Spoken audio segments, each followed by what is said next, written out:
Hello. So let's talk about jQuery.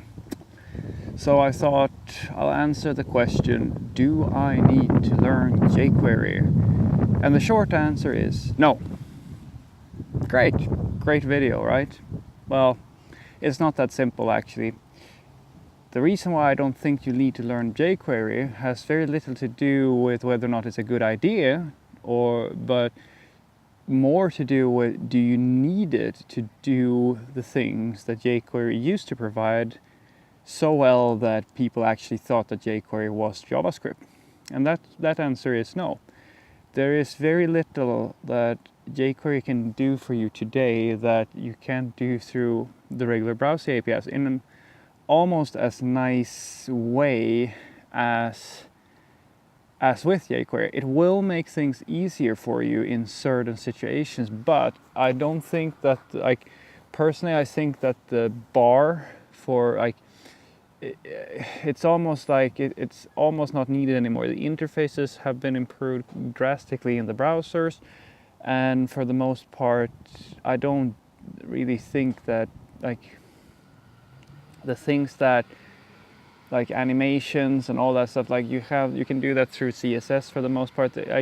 I'm struggling to find a concrete example where I think jQuery does things better than plain old JavaScript. And it might maybe traversing children and parents, stuff like that. But if I'm struggling to find a reason to use it, yeah, I would say no, you don't need it.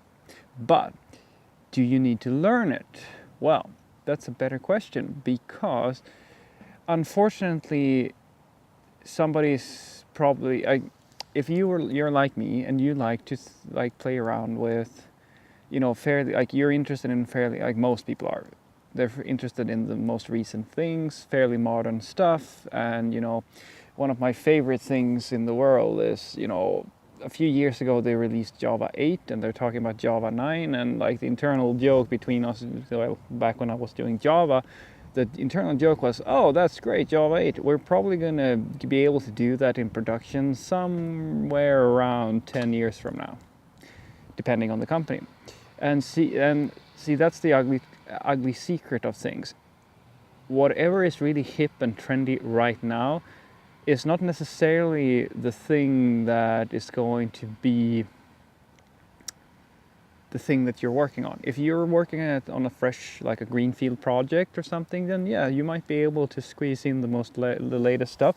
But once again, don't forget to make sure that it's supported by all the browsers, because what I used to say, I always say that you pick the tools based on the problem, not the other way around. So just because you can use something in some browsers or wherever doesn't mean that you should go that route, because you need to be backwards compatible, because most of your clients are going to say, hey, we want these browsers, and that's not just going to be the most modern ones. They're going to ask for all the ones for the most part as well.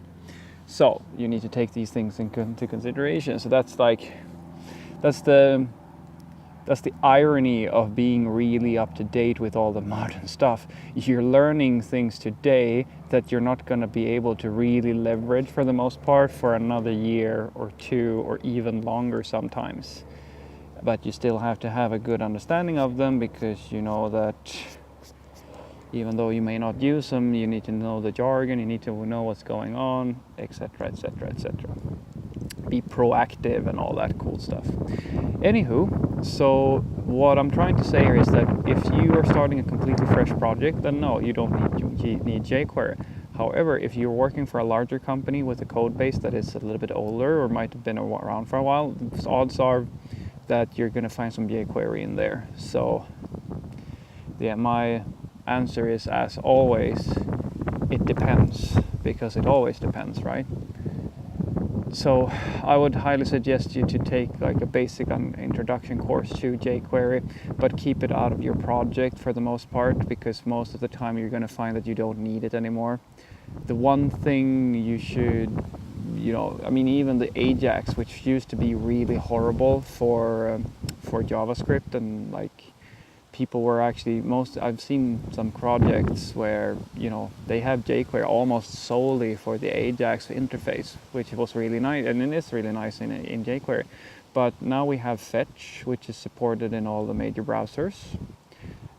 And if you don't have that, you still have, like, if you use things like Webpack and Node to build your environment or your bundles that you send to the client, you can use other packages called something like Node Fetch. I highly recommend these libraries. So yeah, that's the long and short of it, or whatever you say. I don't think that jQuery is all that important for modern development anymore.